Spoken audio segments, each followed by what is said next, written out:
Um, what if the most profound, spiritual breakthrough of your entire life doesn't happen on some serene meditation cushion, but in the middle of a screaming match over a canceled flight? Right.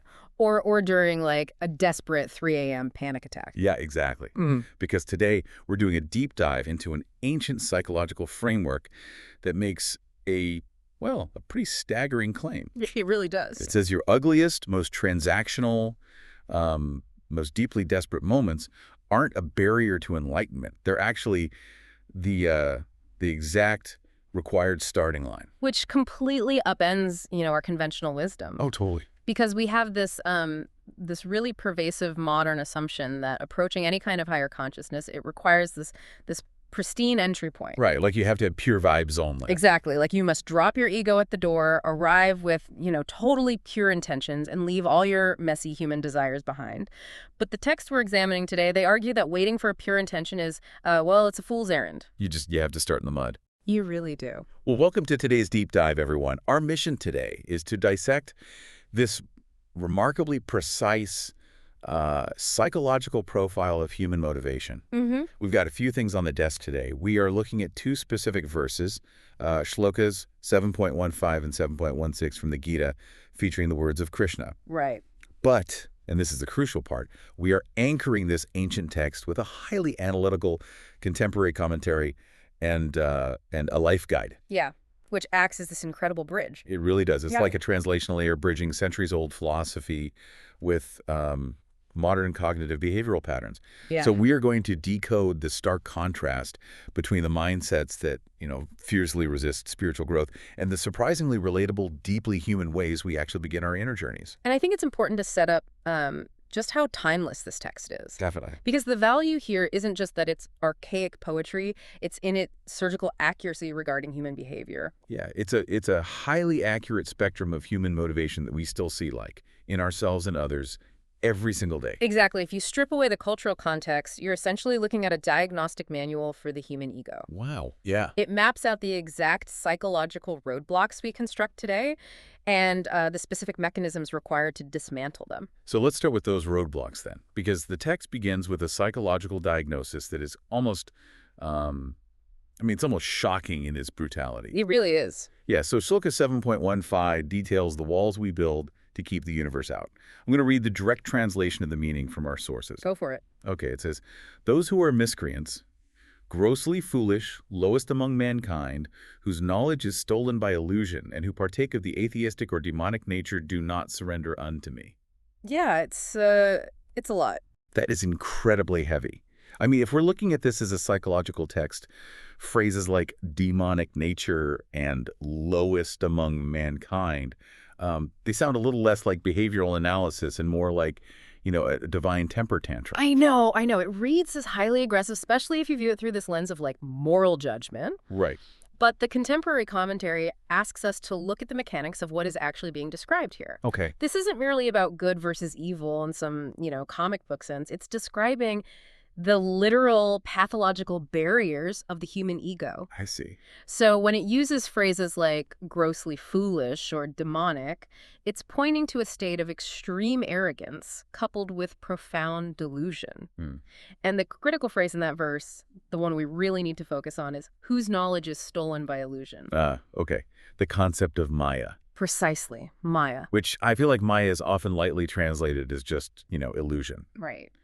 Which kind of makes it sound like a parlor trick, like a magician's act. Yeah, like smoke and mirrors. But it's far more insidious than that. How so? It is the illusion of material permanence. Material permanence. Yeah, it's a psychological state where a human being becomes so entirely consumed by the temporary constructs of their life, like their corporate status, their bank account, their physical attractiveness, their political power, that they experience this cognitive lock-in. Oh, wow. They genuinely believe their current temporary reality is the ultimate eternal truth, and that arrogance completely blinds them. They refuse to look beyond themselves. I mean, that makes so much sense when you frame it like that. Yeah. Actually, it makes me think of an analogy. Okay, let's hear it. It's like, imagine furiously building this highly intricate sandcastle on the beach. Right? Like you spend hours on it. You've got moats, you've got towers, you're perfectly smoothing out the walls. Yeah. And you become totally 100% consumed by its importance. Yes, you're completely invested. Exactly. It becomes your whole world. And then, the tide comes in. Because it always does. Right. Because that's what the ocean does. That is reality. But instead of accepting that the sandcastle was temporary, you stand there raging at the ocean. Yes, exactly. You're just screaming at the water for ruining your masterpiece. That's A fundamental misunderstanding of permanence. That captures the mechanics of Maya perfectly. The aggression described in Shloka 7.15, these, miscreants raging at the truth, it stems from existential panic. Oh, panic. Yeah, because when the ego identifies entirely with the impermanent sandcastle, any reminder of permanence the ocean feels like an existential threat. Wow, so that's why people fiercely defend, like, toxic jobs. Yeah. Or superficial relationships, Exactly. It's the sunk cost fallacy taken to a spiritual extreme. They've invested so much of their identity into this temporary thing that to admit it isn't the ultimate reality would require total psychological collapse. So they build walls of arrogance to protect the illusion. They aggressively reject anything that doesn't validate their sandcastle. And that aggressive ignorance, that refusal to accept reality is what the text is condemning. It's a rigid, impenetrable state of being. Yeah. But as we know, the tide eventually washes it all away. It does. Which brings us to this profound pivot in our source material. Because if Shloka 7.15 represents the walls of arrogance we build to keep the universe out, Shloka 7.16 reveals what happens when those walls inevitably crack, Right. often letting the light in through our vulnerabilities.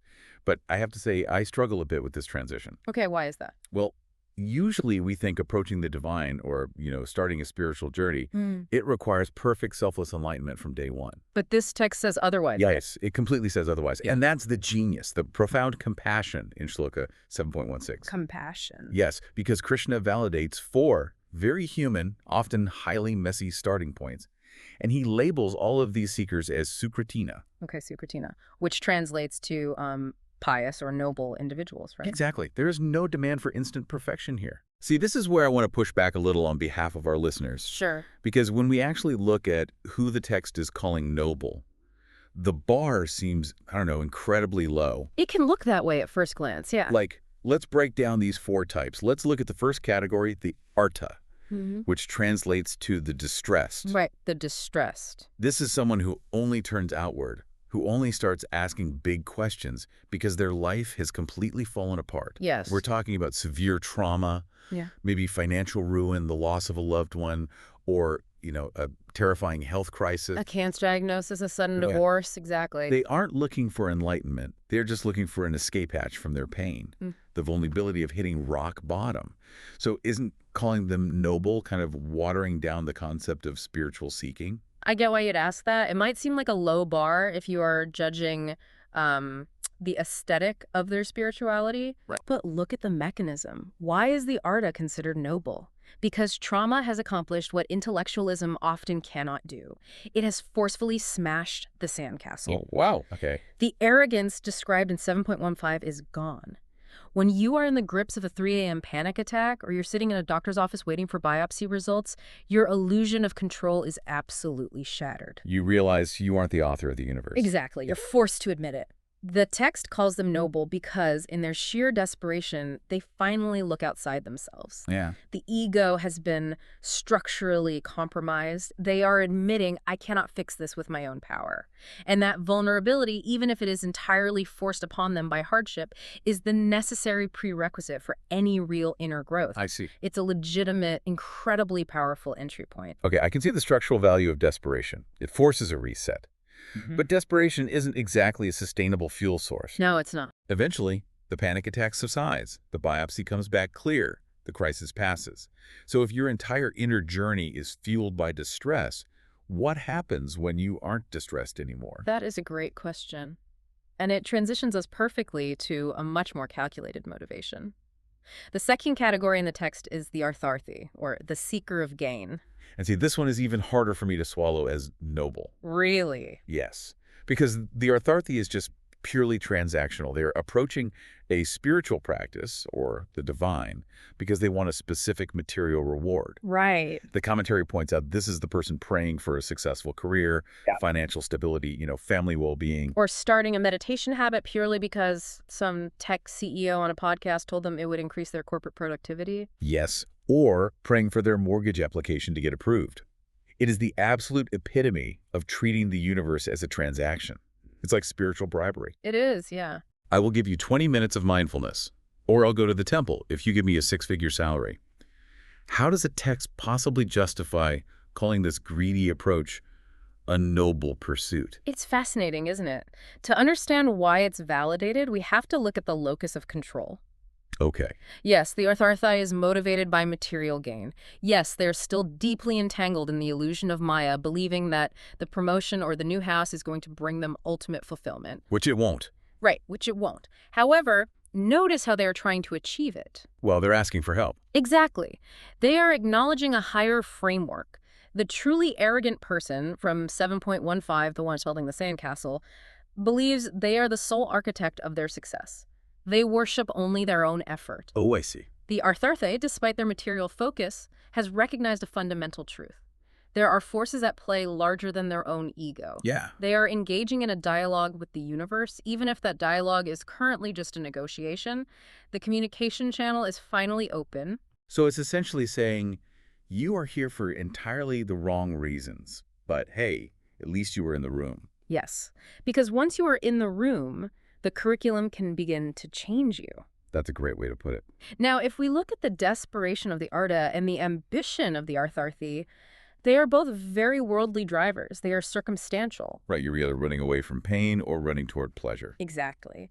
But the text introduces a third category where the underlying mechanics of motivation completely shift.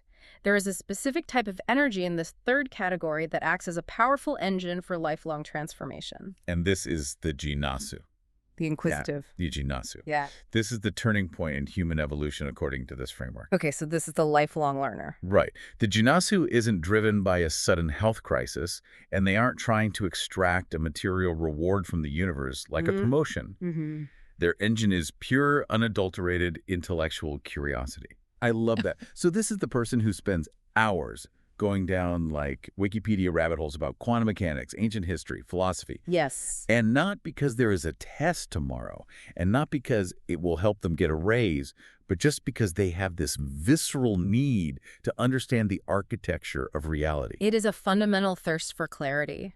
And our commentary makes a very specific cultural connection here to illustrate the exact type of cognitive effort this requires. Oh, right. It mentions D.V. Gundapa's poetry. Yes, specifically the Mankuthamanakaga. And to unpack the profound existential layers of such poetry requires the exact same curiosity that a Jinasu brings to their spirituality. Precisely. For our listeners who might not know, Gundapa's work is not like casual reading. Definitely not. It is intensely dense, lexically complex, and philosophically layered.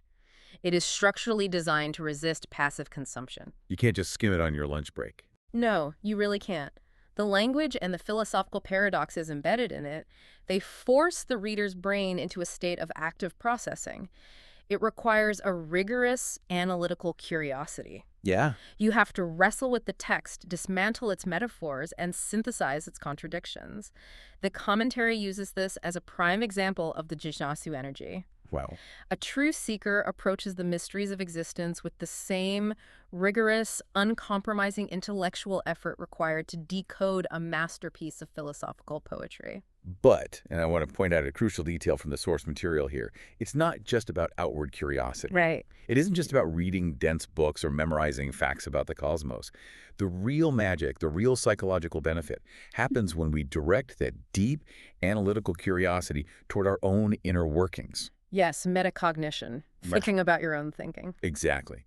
It's one thing to be fiercely curious about how, a black hole bends light. It is an entirely different, a much more threatening endeavor to be fiercely curious about why a specific criticism from your boss makes you want to quit your job. That is the exact difference. When you apply the Jinasu framework to your own internal operating system, you begin to dismantle the ego structurally. How so? Like, what's the psychological benefit of this inward turn? Well, let's look at the neurobiology of it. When you're criticized by that boss, your amygdala, the threat detection center of the brain, fires up. Right. It floods your... which is that ego state we saw back in Shloka 7.15. You want to build the wall. Or yell at the ocean? Exactly. But if you intercept that emotional reaction with genuine curiosity, asking, why is my heart racing right now? What core belief of mine was just threatened? You force the prefrontal cortex to engage. Oh, I see. You are literally shifting the blood flow in your brain away from the reactive emotional center and into the analytical executive functioning center. Exactly. You observe the emotion instead of becoming the emotion.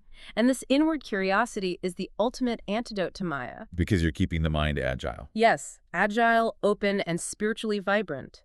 The arrogant mind of 7.15 assumes it knows itself completely. It's stagnant. Right. But the Jinasu operates from a baseline assumption that their own mind is a mystery waiting to be decoded. You cannot be rigidly locked into a delusion if you are constantly aggressively questioning your own assumptions and biases. It prevents that stagnation.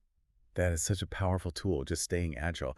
But where does this endless curiosity actually lead? Because, I mean, you can't just be a student forever, perpetually analyzing your own reactions. True. There has to be a culmination to this timeline, right? And there is. The fourth and final category in Shloka 7.16 is the Jnani. The wise. Yes, the wise. Now, the sources touch on this, but it feels like such an abstract leap. If the Arta wants relief from distress, the Artharthi wants a material reward, and the Jinasu wants answers to their questions, what does the Jnani want? Nothing. Nothing. And that is what makes it so incredibly difficult for the modern mind to grasp. The Jnani represents a state of total engagement devoid of transactional motive. Okay. They aren't trying to escape pain, they aren't seeking material gain, and they have exhausted the need to continuously pull apart the universe to see how it works. They seek the ultimate truth without any ulterior motive, purely for connection. Purely for connection. I mean, it almost sounds a bit like apathy. If you don't want anything, why do you even get out of bed in the morning? I hear that a lot, but it's the exact opposite of apathy. Apathy is a detachment from reality because you just don't care. The Jnani is completely immersed in reality because they see the inherent value in everything, independent of how it serves them. Well, that's interesting. Think of a master musician playing an instrument. When they are truly in the flow state, they aren't playing to avoid criticism. That would be distress. Right. They aren't playing to sell records. That would be gain. And they aren't analyzing the mechanics of the sheet music that's inquisitive. Wow. They are simply embodying the music. The action and the actor become one. That is the Jnani. So they live their entire life in that flow state. They engage with the world. They might run businesses, raise families, but their internal state is untethered from the outcome. The sandcastle is just sand, and they are fine with the ocean washing it away. Exactly. They recognize the interconnectedness of all things. Okay, so understanding these four archetypes intellectually is fantastic. Mm-hmm. The distressed, the seeker of gain, the inquisitive, and the wise. But I want to talk about application. Let's do it. Because how does the text suggest the listener actually deploy this ancient framework when they, log off from this deep dive and go back to their highly stressful modern life? Right. When they have to deal with an overwhelming inbox or a difficult partner. Yes. And thankfully, our source material unpacked this in a section literally called Negotiating This in Daily Life, from transaction to transformation. It's such a practical guide. And the first directive is so important. Accept the catalyst. Accept the catalyst. This goes back to what we were saying earlier about the low bar for entry. Right, exactly. It reiterates that it is perfectly fine and even necessary to accept where you started. If your meditation or spiritual practice began because you were having panic attacks and were completely distressed. So you're the Arta. Right. You are the Arta, own that. And if you only want peace of mind so you can achieve your career goals and make more money. You're the Artharthi. Yes. The danger isn't in starting with a flawed motive. The danger is in pretending you have a pure motive when you don't.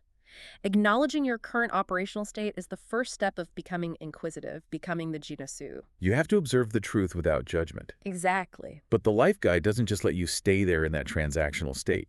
You have to consciously transition. And I have an analogy for this, for how we shift this mindset. Oh, I'd love to hear it. We often start out treating the universe or our spiritual practice like a cosmic vending machine. A vending machine. Yeah. Okay, yeah. Like, you insert a prayer or 30 minutes of meditation, and you press the button, and you expect it to dispense a promotion or peace of mind or a perfect relationship. Right, we're just trying to hack an algorithm to get what we want. Exactly. But the goal of elevating the practice is to step away from the vending machine and step into the classroom. Step into the classroom. I love that. You have to shift the internal monologue from what can I get from this to what can I understand through this. Yes, moving from the artharthi to the jinasu. Right. But how do we force that shift? Because it's really easy to be a wise, inquisitive philosopher when you're just sitting on your couch reading a book on a quiet Sunday morning. Oh, absolutely. The true test of your operating system is when things go wrong. And the guide highlights this final, highly practical takeaway: cultivating curiosity and frustration. This is the real work. Because when reality violently contradicts your expectations, the instinct is always anger, which is reverting back to the ego of 7.15. Raging at the ocean. Raging at the ocean. Let's use a mundane, modern example. You are at the airport. You need to be at a critical meeting in another city. You look up at the departure board, and your flight is suddenly canceled. Oh, man. The worst. What is the immediate psychological sequence? The sequence is instantaneous. First, it's disbelief. Then, this massive surge of anger. You feel personally victimized by the airline, the weather, the whole universe. You want to march up to the gate agent and demand they fix it right this second. Your ego is just screaming, this should not be happening to me. Right. That reaction is a total regression. You are acting grossly foolish, as the text says, because you are demanding that a massive, complex system like global aviation and weather patterns bend to your personal schedule. So how does the life guide instruct us to act like a jinasu in that exact moment? By deploying a cognitive override.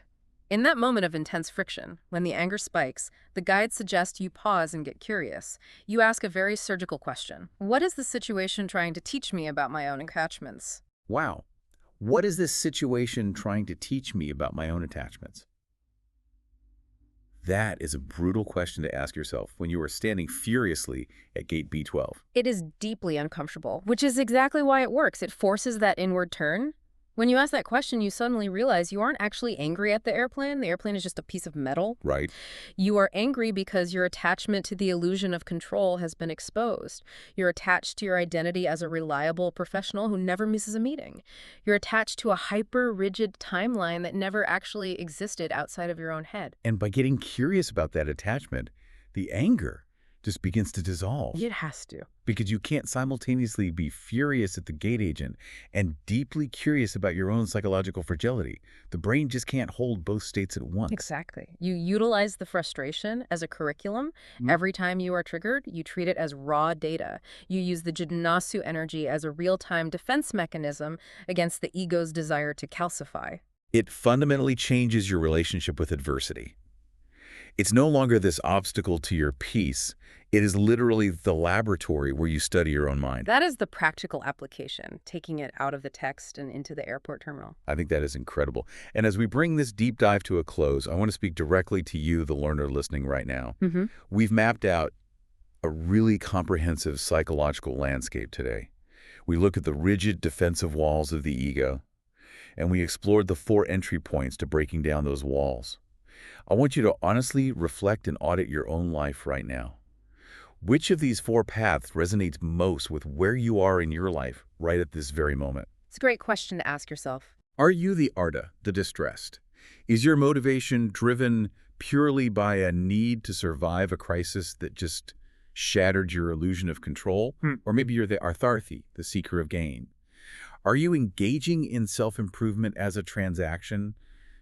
Hoping to negotiate with the universe for better health or more money or a better relationship? Are you the jinasu, the inquisitive? Are you driven by this relentless analytical curiosity to understand reality and your own hidden attachments? Or are you experiencing flashes of the jnani, the wise, acting purely out of connection, completely detached from what you might gain or lose? As you think about that, it's vital to remember that none of these stages are condemned by the text. Right. They are all valid markers. But as you consider where you fall, I want to leave you with a final, unaddressed philosophical puzzle that actually emerges from a deep reading of this commentary. Oh, lay it on us. So the text lists these four archetypes, the distressed, the desire of wealth, the inquisitive, and the wise, as four different kinds of people who begin to render service or seek truth. Right. 4 distinct personality types. But what if we are misreading the structure? Is it possible that this isn't a list of 4 distinct personality types at all? Wait, what else could it be? What if it is a single, inevitable evolutionary timeline? Oh, wow. Think about human development. Do we all have to start as the Arda?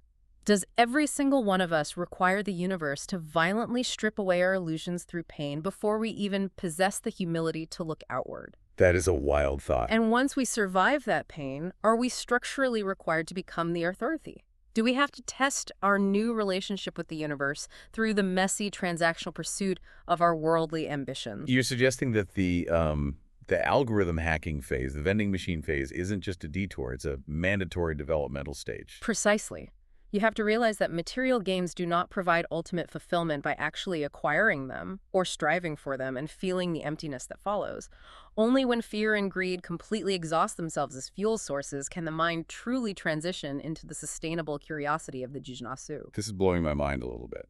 And only after decades of relentlessly interrogating your own mind as the Jijnasu can you finally exhaust the ego enough to arrive at the unattached piece of the Jnani. That completely reframes the entire human experience. It means that the times we feel most shallow or most greedy or most broken, they aren't failures of our spiritual journey, they are the structural prerequisites for wisdom. Yes, you can't skip the prerequisites. It is a framework of ultimate compassion. It really is. And it's something deeply worth pondering the next time you find yourself raging at the tide. You have to build the sandcastle to understand why the ocean washes it away. I absolutely love that. Well, a passive thank you to everyone diving deep with us today. Keep asking those surgical questions, keep exposing those hidden attachments, and above all, stay intensely curious. Take care, everyone.